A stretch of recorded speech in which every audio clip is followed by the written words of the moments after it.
Hello and welcome to the Arsenic Show Demo Day.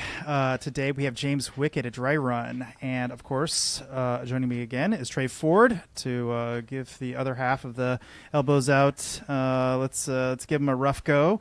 Not actually. We're actually pretty nice to people, but so just a reminder: we give James 5 minutes to give a slide demo if he wants or not, and then somewhere between 20 and 35 minutes for the actual demo. Interspersed is questions from Trey and I to kind of spruce up the conversation a bit. So with that, why don't we hand it over to James Wickett, and your time starts now. Boom. All right. Love it. Hey, Robert, Trey, thanks for having me on. I'm glad to be on the show here. Okay, let's see. Share screen, and I'll do that. Okay, yeah, so just to set a little context, like we'll do the few slides, but then we'll definitely hop right into the product right away. So I think to your audience, like everybody knows like the common problems we face. Like developers see a lot of noise, things get slowed down, security seems to like fill up the backlog with a lot of stuff for them. And for AppSec folks, sometimes like we have like more of a hidden issue, like where we're stuck like our most valuable resource, like our AppSec or ProdSec people in our organization who are most like, you know, there's like one of them for like every 100 developers. They're stuck tuning rules. They're trying to get developers to care about it, enter, you know, training programs, champion things, all that kind of stuff. But in the end, like a lot of times the risk still goes unknown inside of our organization, what's actually going on in our code base. So we think about this as code context and behavior analysis, or code behavior analysis as we approach it. And we think of adding context into our SaaS type testing. And as we're thinking about that, we do behavior analysis using natural language questions. And we have this like fast multi-pass analyzer approach that gathers all the context that allows us to do our code review inquiry method. And we're leveraging LLMs for a lot of this. So we're able to find things that you can't find just naturally in those ways. So we have 10 different analyzers that we ship right now to our customers. They look from things like which code paths are affected, is auth being touched, to a lot of like the OWASP type stuff, to some like secrets, cross-site scripting, things like that. And then we also look at code behavior and code summary, and I'm going to talk more about those as we go through. So we have a dozen analyzers that are kind of working behind the scenes. How do the analyzers get fired? This is like a question we always get asked. It's like, all right, like when your pull request comes in, it hits our back end. We're installed as like a GitHub app. So we split up the code into make context aware code splitting, so we're not breaking mid-function or anything weird like that. We take each of those code hunks, run them through the individual analyzers. They're all done asynchronously and in parallel. And to get from the left blue box all the way to the right blue box where developers are getting results inside of GitHub, it takes about 5 to 10 seconds on average. It's kind of a race to see like as all the analyzers get complete. And then we also get that same data sent over into the dashboard. So our analyzers are structured in a way, this is like something I get asked, like, are we just like throwing LLMs at it and it's a lot more complicated than that, or there's a lot more work and thought put into that? So we split up the code on its context. We isolate and scope and do some deterministic checks based off the language framework and other components. And then we have our AppSec knowledge base, which is how we rag that in and be able to make decisions based off that. And then we have some few-shot prompting and some like positive, negative examples to make sure we stay on task. And then we use a private LLM on the back end, and we're not tuning customers' data with that, which is always a question I get from customers and others. So, okay, I don't know if I did 5 minutes, but 3 minutes and 30 seconds. Let's do it. Boom. Okay, yeah. There you go. So I don't know why I'm saying boom. Maybe what time to spare? I'm just like I feel like it's suitable for the show. Okay. Yeah, let's go for it. So developers, you know, I would say like developers deserve real help, and so let's take a look at our product. So this is the dashboard. So I could just start here. We'll start in our Django Goat repository. We are still seeing slides. Oh yeah, whoops. Yep. See, we had the pre-show. You're like, oh, you know how to do this. Let's share this tab instead. So how's that working? View tab. Well, let's see. Share.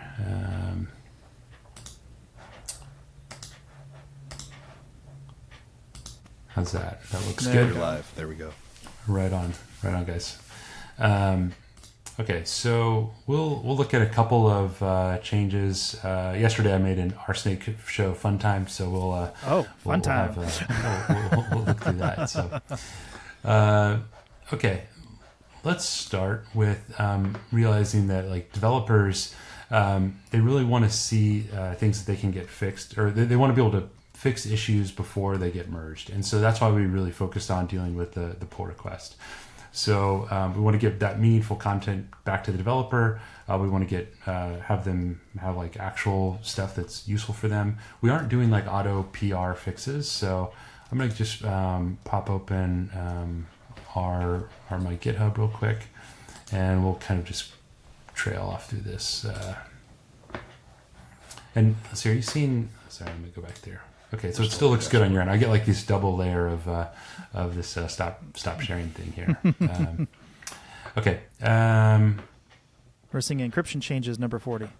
Perfect. So let's go just to our directory, and I'm going to go over and we're going to just put in a classic. We'll just run through like a classic SQL injection issue here, where someone just goes ahead and writes that. So I'll go in here and into our models. Are you in GitHub right now? I'm in GitHub right now. Yeah, all we're seeing right now is encryption changes number 40. Oh, really? Okay. Because I got to share. How about now? Yep. Change You're it. good Yep. Sorry, y'all. I'm going to try to be. I'm going to keep this screen open a little bit more. Okay, so I'm in my sample app. We just have a Django Get running here. Inside of my models, I go to the analytics page and go to analytics py.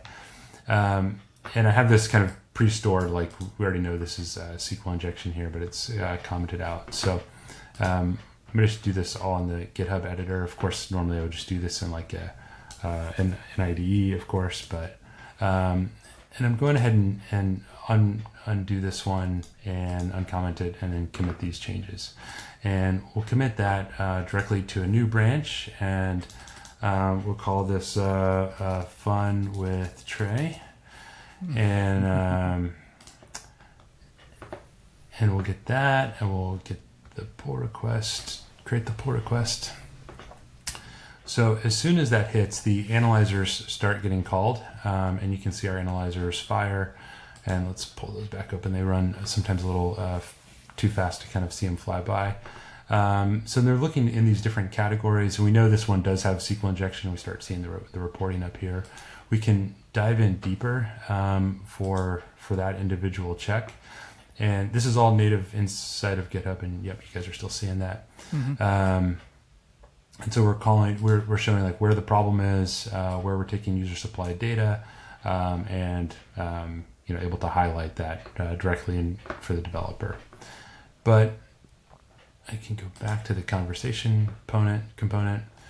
DryRun security is structured so that we'll tell a bit of a story whenever the developer is seeing the output here. So you have the summary that kind of gives like a couple sentence like executive summary to explain what the problem is that we might have seen, or just summarizing like what the code change was from a security perspective.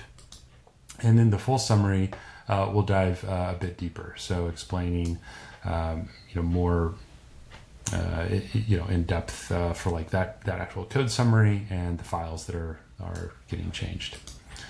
We'll come back to this behavior analysis in another part of the demo, and then we will also structure this we also explain like our code analysis. And we said, okay, for this one we ran 9 different analyzers. And 1 analyzer had a finding, 8 analyzers had no findings, and then again this will take you back to that spot that we saw before. And then we will tell the developer if they want to see more, they can see the pull request inside of our dashboard. And okay, good. I'm keeping track to make sure I'm not losing the window focus here. No, and all the data that we had inside of the pull request is also available inside of our dashboard, save for one specific thing. Whenever I'm talking with customers, I always am clear to say like your code stays your code inside of GitHub. Like we don't take ownership of that or anything like that. We just, our finding gets stored here, but this view code takes you back directly into GitHub, which that one didn't show, but not really germane to that, but it opened up a new tab in there. So Okay, so just stop there for a second.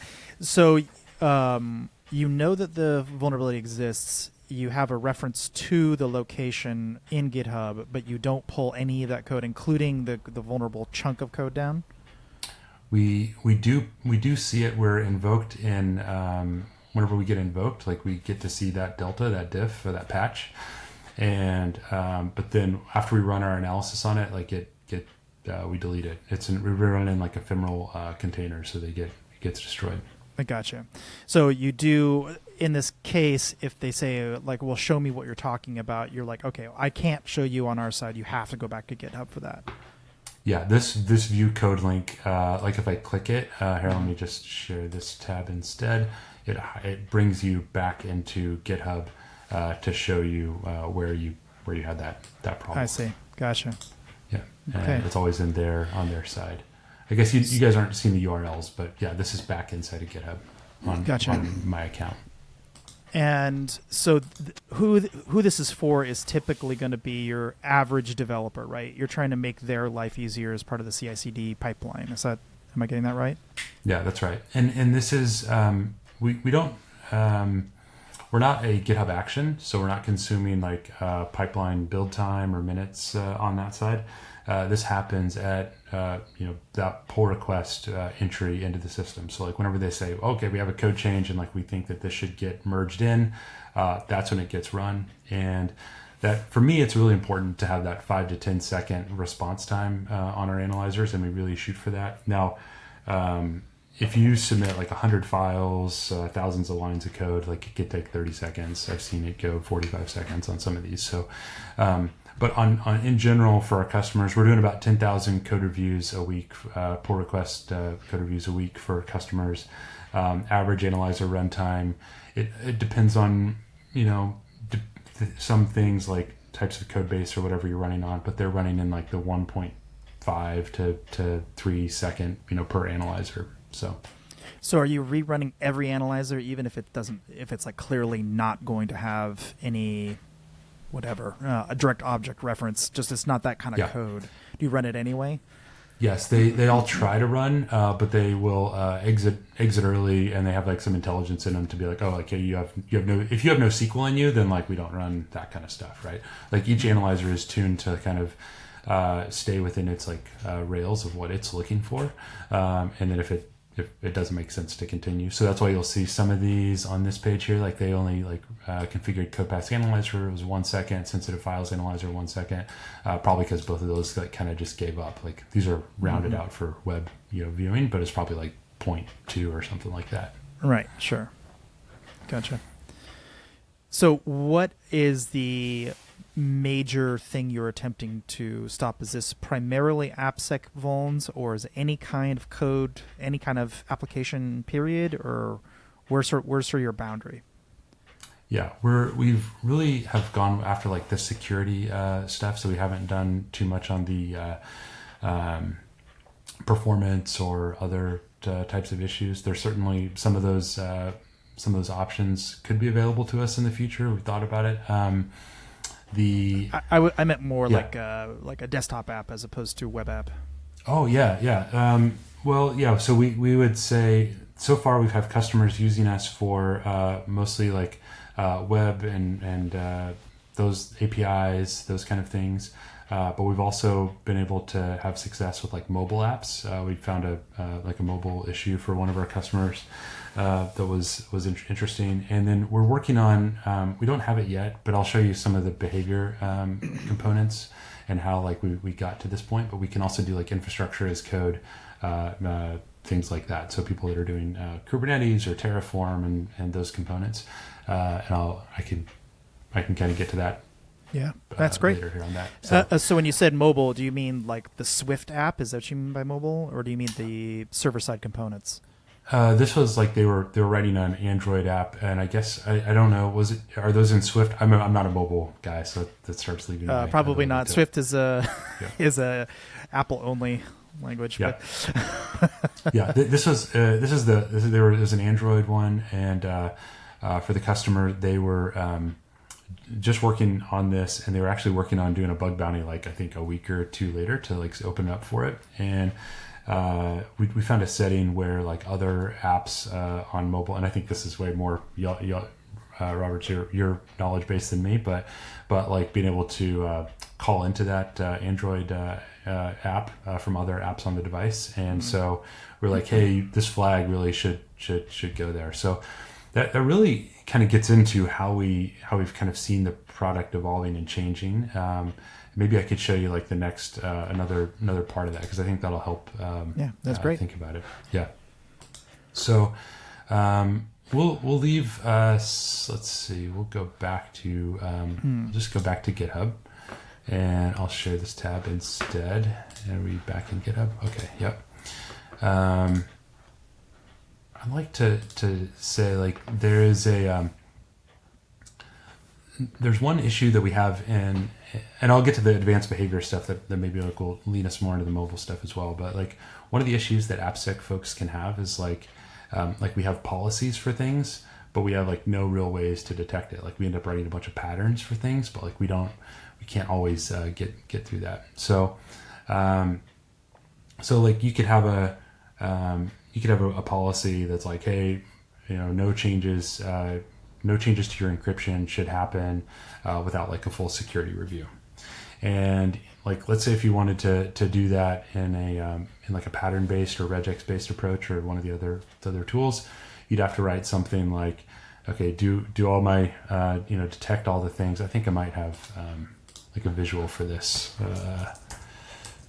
Yeah, okay, I do. Yep. So if you were to do this in like a general like pattern based approach, you'd have to think like, well, how would I like do all this decryption and what functions would I call there, and then what are my like sensitive data objects, so like maybe social security numbers, but you'd also think like any sort of PII or other things, and then you'd have to like figure out, okay, now I got to run that on every test that every developer is writing and make that real, and then I got to do it for like all the languages we support. And like it starts becoming pretty onerous. And like we're able to use a natural language question approach where you could say, does this pull request change the encryption of sensitive data? And so I can show how we can do that as well. So in our view share. Well, see, I got fancy there, and I tried to double share. See, share screen, and the Django goat. Okay, yeah, that's coming through. So, in our DryRun security YAML file, we have this question that we've added, and we can add. There's other questions that we could put in there, but for this one, we limit up to 5 right now. But I'll go into my code base, and I will go to app models and utils.py, and I have this spot here where I'm calling a initialization vector, and I'm going to do the same thing here, and we're just going to like pull this encryption get key call, and we're just going to add like a hard-coded value of like, I don't know, 1 2 3 4 5 6, and we're maybe troubleshooting something or whatever. So first off, you're seeing like, okay, that would be like an impossible pattern to match, right? It's like you're just removing something. It's not like you've like made a new decrypt call or done other stuff. So I've already broken my pattern-based approach before. But let's go ahead and commit that, and we'll commit to a new branch for that. Let's propose those changes. All right, and then we're going to create the pull request. And so once again, like we'll start seeing the DryRun security checks start firing. Now the behavior questions kind of run towards the end. So all the checks kind of fire, and these are the ones that you'll see. But then it starts thinking like, oh, well, what are the behavior components? And so you can see it turn purple here. Purple is just our thing to say yes, it has a value. So first the summary says, yep, you have a problem. It's raised some concerns because you've the way that you've like replaced the way that you do the initialization vector component here, and then it has like a full detail components here. So To so was that explain- Yep. so is that YAML comment, was that the prompt that drove that question in your system? Yes. So we're kind of exposing just a small component of like how we do our code review component. So we're just allowing it to like be a one question, kind of a true false yes or no thing. So that way we can get alerting, or do kind of notifications based off that. Did I catch you say that you only allowed 5 prompts in that YAML for the natural language prompts in that review? At the moment, that's what we have. Yeah. Okay, and that doesn't give me pause so much as just wanting to understand that. I love that we're asking simple questions that the software, the service is pulling back, saying, "Hey, that one, this is an issue," but two, it seems to be so very clear. It strikes me that this is the kind of thing that you would bury a number of engineers going and scanning and looking and writing terrible rules, missing a lot of stuff. This is going to allow very simplistic questions to be answered at scale across the code base as it iterates. Yeah. Yeah. Kind of the thought here is like, Ken, my co-founder, Ken Johnson, ran internal security over at GitHub. And he did it for like 6 years. And one of the things is like you come into a pull request and like it's like maybe it's like for some reason it's triggered enough alerts or whatever that you figured out. It's like there's always that handful of 3-5 questions that you want to ask like up front and you want to get the data for. We find a lot of our customers find the summaries to be really helpful because they can they're able to understand like what's going on from like from a high level perspective inside of these, because developers don't always write like the most descriptive comments of like the code changes that they made, and some of them can be quite large, and especially if multiple changes are coming in on the same PR, and so this will kind of really kind of wrap that around there. I do have some folks that have like development teams both in like EU time zones and then some in like Asian time zones, and they're coming online and they're like, okay, well, what actually happened while I was gone? I'll show you all our awareness page for that here in a second. But we can start adding in other questions, and so like some of the questions that let's see if I can switch to that. Yeah, sorry, let's see. Okay, so I'm still in GitHub here. So, some of the questions I could add here are things like, does this change impact the usage of credit card numbers or something, right? We have like an actual list of questions that we will kind of sometimes suggest for folks, but you could think of like, is this touching any password or account functionality? Maybe that's something that you like are trying to dive deeper in, and or how we use or store or accept credit cards. But these are the questions like that your security team cares about, that you maybe have policies for. One of our customers, and I think this goes back to your question you had at or we were talking about infrastructure as code and how that works. We've had some customers when they first got a hold of this feature, they said, "Oh, cool! I want to ask like, is this affecting like my Terraform setup, or like is anybody turning off TFSec?" Right? Things that there's other ways to check for that kind of thing, but they're wanting to know like, is this change affecting infrastructure as code? If so, like I want to make sure the security team like has their eyes on it. And that really, all this really came to light. Kind of a little story time here is we started doing this for customers where we would go in and we were trying to build a business case for like how they could see like why DryRun security was important, how it could really help them. And they're like, yeah, we have all these security tools. And so it's like, just put us in silent mode and like, you won't have to see anything. We'll show you what we saw over a 2-week period. So for our first one of these, we had a customer, they had like 1,200 pull requests in like a 2-week period. And we get on the call and we kind of walk them through the normal stuff. And you all would both know this, right? It's like, you got hard-coded credentials, you've leaked some keys, you got some cross-site scripting, you got like blah, blah, blah, the normal. And then we had a slide up that just to be like, also, we noticed some other interesting things that has happened in your repository or in your code.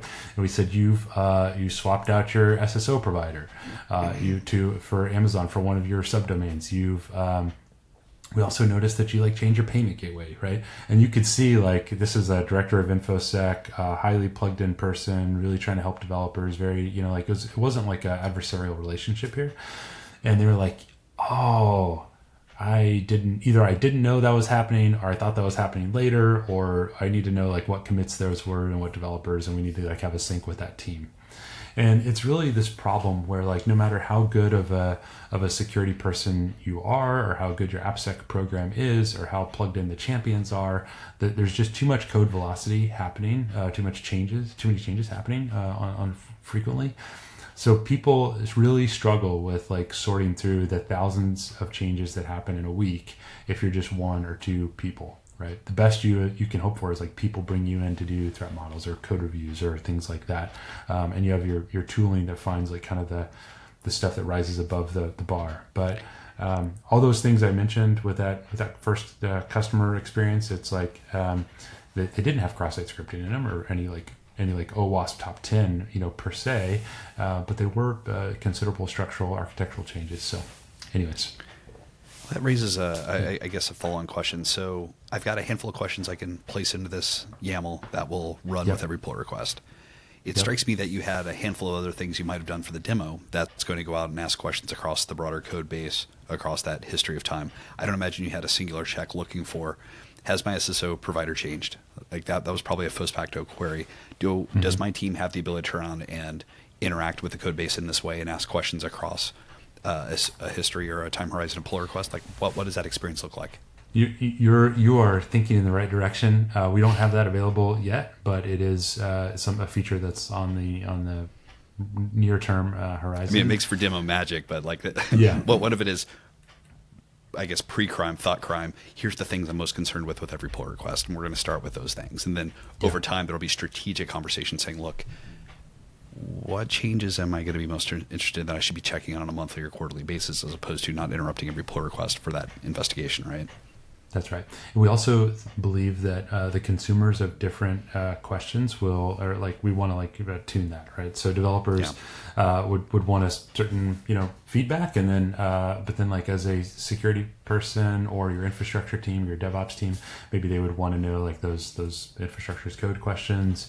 And then you can think of, I don't want to be that person who's like, we could have stopped the XZUtil stuff, right? But it's like you could think of like, if you want to ask, like, is this code obfuscating its purpose and things like that, you want that consumed through your security lens, right? Where developers go through another lens. And so, all those are on the roadmap. All those are things we're thinking of, because it would also be helpful for forming. Yeah, go ahead. I could see that getting really expensive. If you're trying to run these types of queries every pull request, or once an hour, once a day, or whatever, that I might have literally hundreds of different questions I want to ask of this all the time. Anytime anything happens, I want to know, are you doing hard-coded credential stuff? Or, hey, we got rid of this legacy brand. Do you see this brand name anywhere? Like simple stuff that you can't predict, but would be very useful for me to know. So is there at some point where you're like, look, this is too expensive, we're going to have to increase, like allow you to have like tiers of the amounts of queries you can run kind of thing? Because I could see that getting wildly expensive. Yeah, so far we haven't seen it be too expensive, but we are limiting it to the 5 questions. I think there could be models for that. And as we think about it, we do have another... we do have some thought, like maybe like right now we're licensed like on a per seat basis, and there's like it's all you can eat there. Yeah, but then there's the guys like me. My single seat can burn through all your credits. Yep. So we would have some sort of like other like paid consumption based on that. Yeah. So at the moment it hasn't been an issue, because it's not just it's not like you're not buying a seat for your security person. It's for all developer seats. So it's kind of worked out okay on that side for us. But 100% agree with you on that, and it will be something we're keeping an eye on as a company for sure. So what do you feel like the moat is with this app? Like, what is the thing that you guys do better that just no one can really copy? Like a lot of uses of LLMs, and somebody else could just spend a couple weekends or whatever, and they'd probably be able to jerry-rig something that looks and acts quite similar to most LLM apps. So where do you feel like this is something that you could really hang your hat on that is very unique? Yeah, I mean, we've built up kind of our knowledge base that is able to be part of that. So there's some IP baked in there. Mm-hmm. Also, like our analyzer structure, like we were kind of teasing it around it a little bit, like the types of questions we can ask and what we can figure out. But like all those analyzers, when they're firing independently, looking for their thing, they're effectively gathering a bunch of context, right? And that context gets stored and vectorized, and then we can do like that kind of types of searching across that. So those components, help us like understand where we're going, or like understand how customers can use it and interact with it. We're also growing in the side of as people are engaging and using it. It's continued to show us like where are people finding value and continue to iterate and build towards that. The way we scan and leverage and use LLMs. I know that there's that James Wickett video where he kind of takes a popular SAST scanner and then compares it with OpenAI, and I was trying not to mention which scanner he used because I don't want to dog them. So, but you can guess which one won, right? Like OpenAI won, like 5 out of 5 of his code samples. Now OpenAI also told him a lot more things, and it wasn't like it wasn't like perfect, but it definitely like found all the problems, but it also like was very verbose along the way. And so sometimes that's the issue, right? If you just take OpenAI or LLMs and just do it without unguided and not using kind of like the code review method that we've developed, like it can be real problematic for you is like for that, right? You'll get some answer buried in like a larger answer. Got it. Yeah. Cool. Yeah. So, I have another thing I can show you if y'all. Yeah. Go ahead. Okay. Let's see. Share this tab instead. So, I think this gets into a spot where we were doing these code risk assessments for folks, and we were showing them, here's all the issues with your system, and they're like, oh, that's great, right? And a lot of them can't be detected with kind of like a static application security testing tool or any like regex type parsing means. And so we've been working on it, and the team's really excited to release this. We released it at Black Hat, and we're getting it out to our customers kind of as they get onboarded to it. But we have this view called our awareness view, and it's like basically what's happened in the last 24 hours and highlighting the ones that we really care about and bringing those pull requests forward. Now, this is a kind of a dummy repo, and we keep putting in, or our sample repo, so we keep putting in like things that matter. So all 6 pull requests got sorted into 3 different categories here.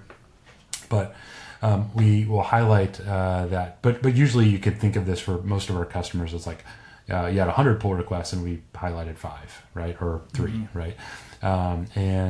And these right now we just have a 24-hour look back. But like your other comments, like that's going to get bigger, and we'll have more customization for that as well. But we're able to show things like, oh, you've made changes to your content security policy. This one, the SQL injection one, that was a pretty easy one. And then those encryption key ones that we have here. So, on my RSnake show fun time from yesterday. Yeah, let's do it. Fun time. There you go. Yeah. So. But we find this to be a real helpful thing, especially for the leader who just doesn't know what's going on or wants to get a handle for what's going on inside of their system. Those hundreds or thousands of code changes, like this is that spot. And we have several customers who like that's part of their morning is like waking up and seeing like, what did DryRun security say from all my devs that are working that. And I've been really pleased that it hasn't just helped like security leaders. It's also helped like engineering leaders sort out like what's going on, what's important, and even as they kind of read through the summaries, they're like, oh yeah, cool, we're accomplishing the goals that we set out to do, right? Is there any concept of like naming and shaming the engineers who were responsible for those bad pull requests? We don't have naming and shaming kind of built into our DNA as a company, but well, sometimes it's quite obvious there is either a bad actor or somebody who's so wildly incompetent that they really should get their hands off the keyboard immediately and go get some retraining, or both, right? And either way, I don't want them touching my code base. Yeah. So that's kind of where that's coming from. So is that something you ever plan on doing, or is that just off the table? You're reflecting conversations we have and debates we have internally about that, and I think there will be spots for us because we think of, like, if I pull back from like what we're really trying to accomplish here, we think of it in 5 key areas, and I have like an acronym to help guide me with that, and it's the SLIDE acronym. And we want to know for every change, we want to collect a bunch of metadata context around how that change is happening, and we look at the surface of your application and how it's changing, the language and the framework that's how it's like being used and changed. We have intent, which is really what you're speaking about. It's like, why did the developer make this change? Who's making the change? Where are they making it? Or did it come from a ticket from a customer, or did this come from like internal, just like whatever, however that came from? Then we have detections, which is where security is kind of focused mostly in general, like all the stuff that we know and love.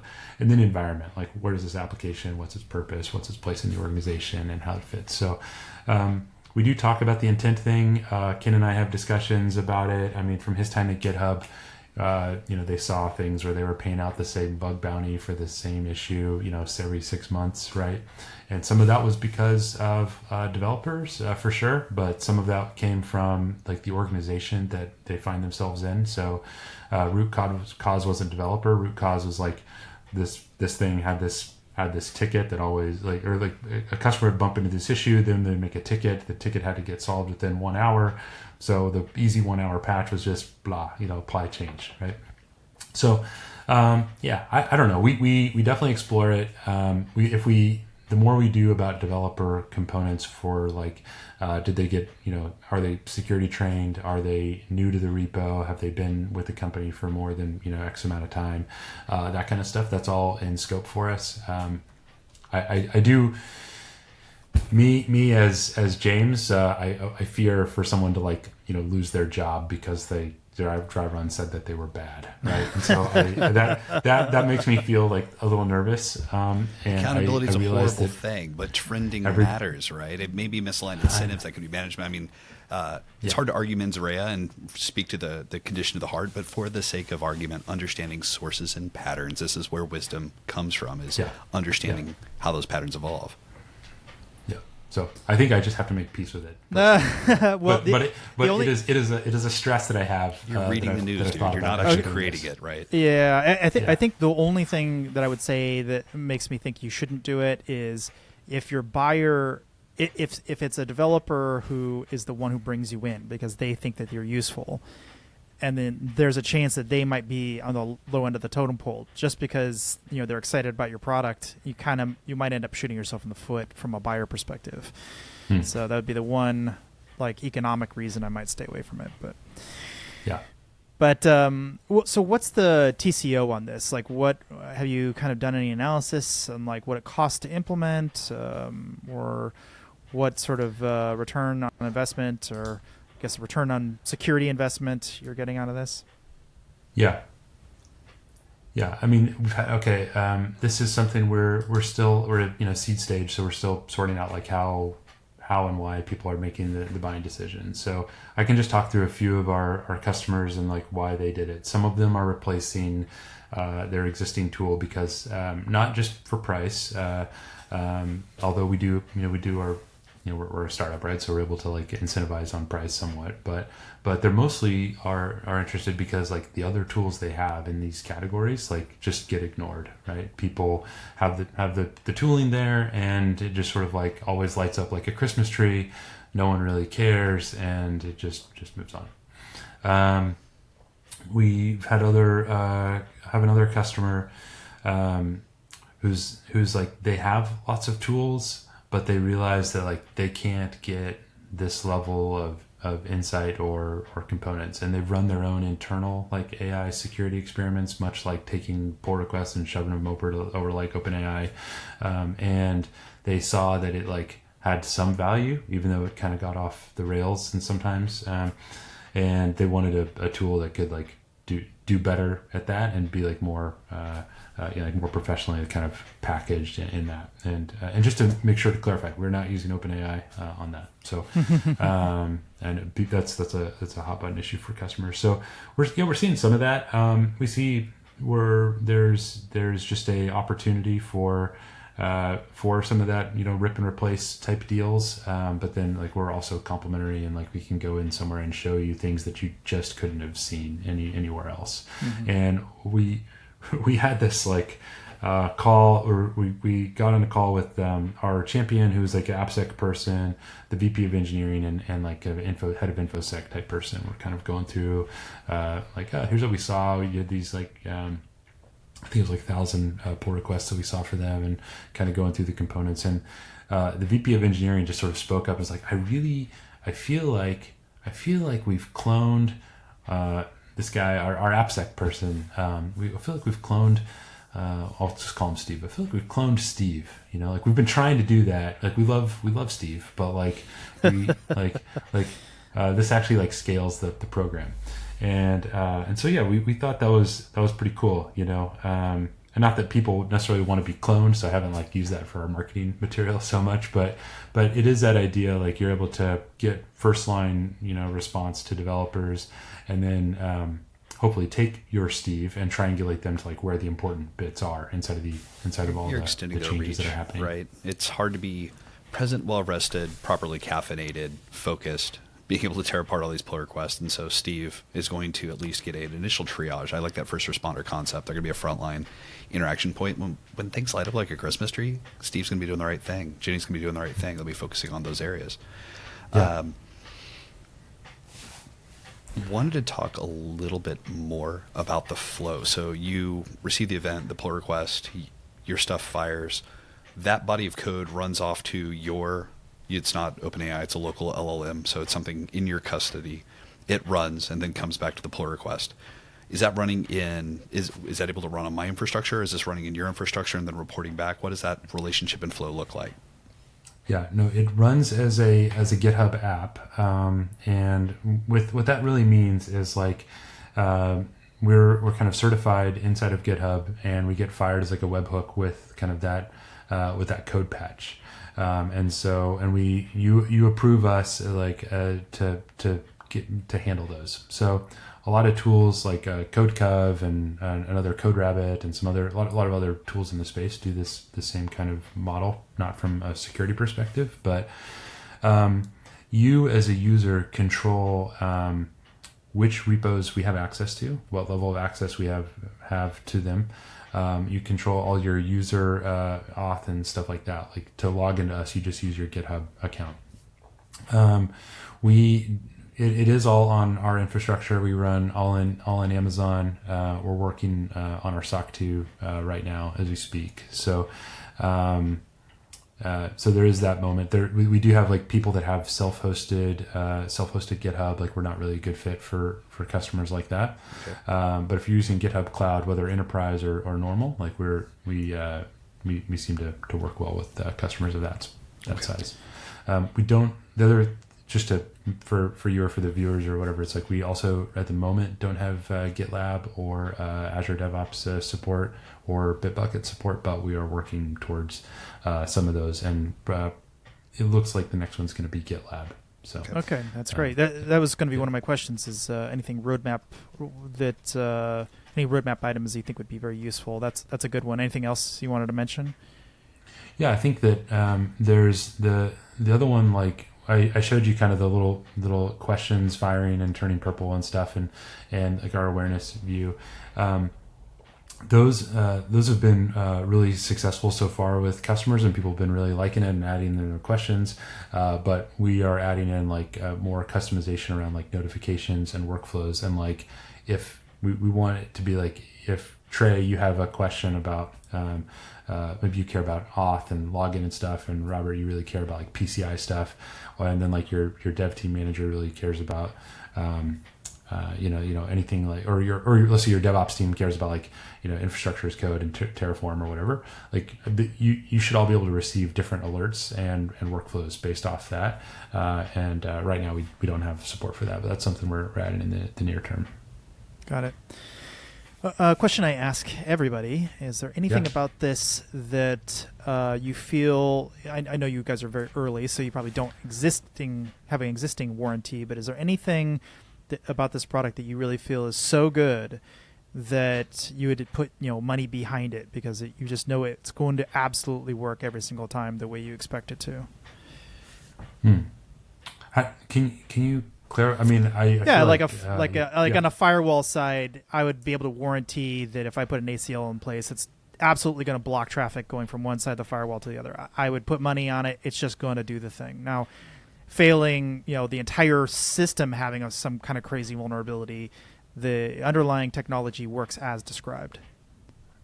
Okay. Yeah. I mean, I'm an engineer by trade, so I can always think of like edge cases of like, does something not, something would not work. And even when we were, in my background, I was helping to build up signal sciences. Even then, like we would never like say like no false positives. Like we're like mathematically improbable false positives, right? So yeah, but that's a good bet, right? Yeah, if you had to make that bet, then that sounds like a good bet. Yeah. So is there anything you would mathematically hang your hat on? Yeah, I think we're really excited about kind of the view that you see here, like taking your 100,000 pull requests and like finding the important bits out of that. Like that's where we're definitely pouring money on that and trying to make sure that like that works as advertised, but like really gets really helps lessen workload for people, but help them find out the more important components.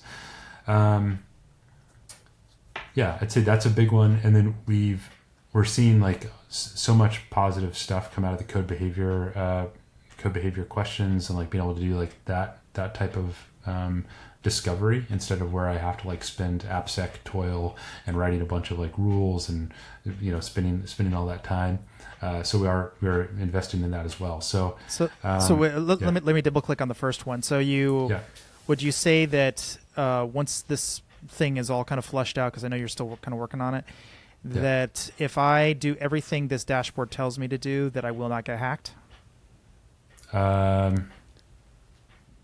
don't know. I'm too much of an engineer to say yes to that. I can't agree to that. I mean, statistically saying, like I would say that we can guarantee that you will have a clue about what's going on in your code changes, and like you won't be flying blind as you are now, and there won't be those like surprises that, hey, my dev team introduced their own bespoke RBAC, right? Which is a real story from a friend of mine that was really helpful, like as we were kind of fleshing out like how do we do this, right? And it's like, and that kind of story repeats over and over again. Where like well-intended devs who are doing the right thing don't all, even in like a really good organization, don't always involve security and bring them along for the changes, right? And so we've tried as an industry to, like I think DevOps saw that, and there's like this DevSecOps thing that's tried to bring that together, but there hasn't really been a tool that's kind of connected those dots in a way to make that conversation, work better. So yeah, yeah, sure. I'd go that like in a reasonable amount of certainty. I think I would say like I can say 100% that you will, as a leader, you'll no longer be blind to like what's going on inside of the system. Fewer surprises guaranteed. Your dev. Yeah, I can guarantee that. So you'll surprise them. They won't be surprised by somebody else. We will delight them, Robert. We're in the business They'll of be delight delighted and to know joy. about bad news faster. It'll be great. Well, it's not always bad news, right? I think that's the real interesting bit. Like, it's like, is it bad news that they moved to a new SSO provider, change payment gateways, or added a new third party library? Maybe not. Right? We don't know if You'll it have was or access to not. the conversation as opposed to prior to or after it getting deployed, Bingo. right? Like That's right. That's right. cool. Yeah. All right. Well, we have 10 minutes left. So anything last you want to show us or talk about? Let's see. Dashboards or performance and telemetry. Like, here's the things where we're showing how much faster we are than your existing solution. How do you tell that story? Yeah, if you don't have dashboards for that, that's okay too. I'm just asking. No, you're spot on there. We don't have dashboards for that, but we usually get the we just get like people say, "Oh wow, like that really was fast." Like that demo I showed you, just as watching the analyzers pull in, that usually kind of clicks with people because people are used to waiting for minutes or hours for a lot of their like security tests to run, right? Mm-hmm. And so it's that's been helpful for it. I don't know, what else could I show you?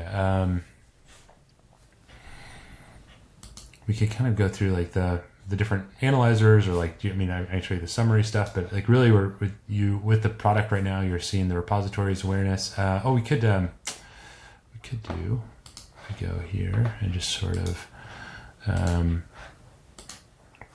so whenever I first want to try out, like, so if you went to DryRun security, DryRun.security, and you said, "Oh, I want to install it," you would go here and you would log in with your GitHub credentials.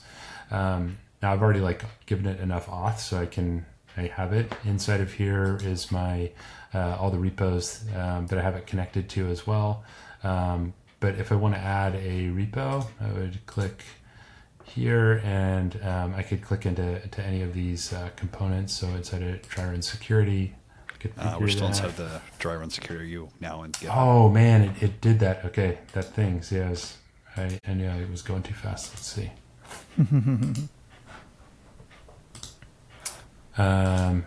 So now it wants my access code. So let's switch. I won't It's easier necessarily add that. MFA. But It'd be so much faster. So, Yeah. actually, this brings up a question I had. Is this something that is a self-provisioning model, or I need to talk to salespeople? Like, how do I get access to this? Yeah. If you go to, let's see if this will work. If I just type in the. Yeah. So for DryRun security, we can you can click the demo if you want to actually see a demo and like have us sit with you or whatever. But if you click the install button, that takes you into this this flow. Let's see here. Did I break that? Okay, that did. Sorry, share this tab instead. So then it takes you right here where you can say log in with GitHub and get started. Once you do that, it'll ask you there's two sets of questions. One is like you authorize it to see your repos and like to have access to your account. We're just having read only for that. And then when you actually add a repo, you can either add one repo or you can add all of them. So I'm not exaggerating here. Like we'll do we start like a trial with somebody, and they have like 500 and some odd repos for all their organization because they've been around for a long time. And we'll go through the process and click add repos, and we're like, you could just add them on all of them, right? And they just click the add on this repo and all future repos. And within like 45 seconds, like we're installed horizontally everywhere. And then starting at the very next pull request, like we will start doing evaluation and start running and firing. And so usually, especially on like some of these like really active accounts where they have like hundreds of developers, even on the call, we'll sometimes see a pull request, start trickling in and start showing them to them. And so it's pretty easy to get installed.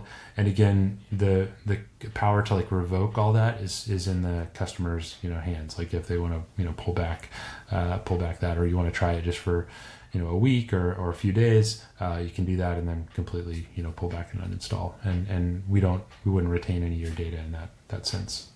That's great. Well, we're getting pretty close to time here. Is there anything specific you want to talk about with the company? Anything that's coming up that's useful, places you're speaking, or anything that might be good? Yeah.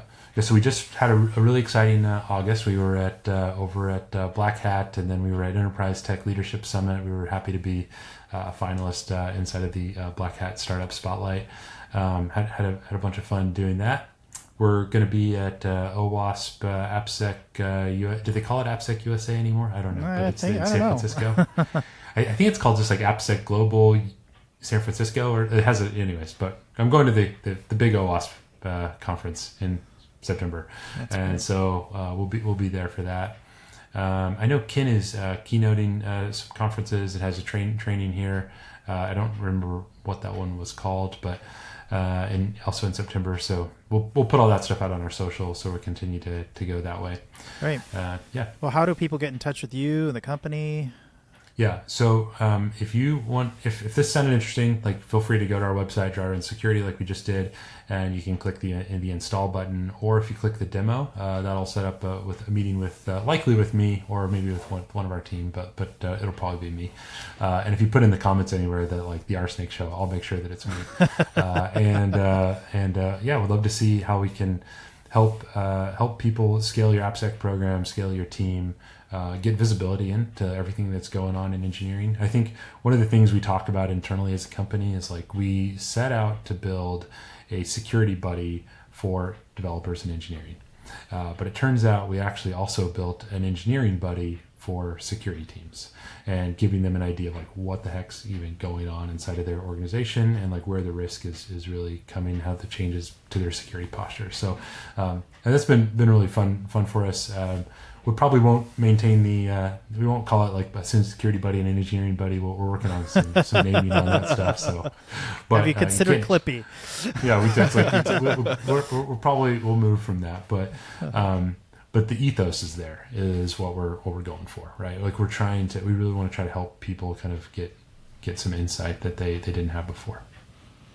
All right. Well, thank you so much, James. Really appreciate it. Yeah, thanks for having me on, Robert. Thanks, Trey. It's really great, and this is a lot of fun. All right, have a great day. Okay, thanks, guys.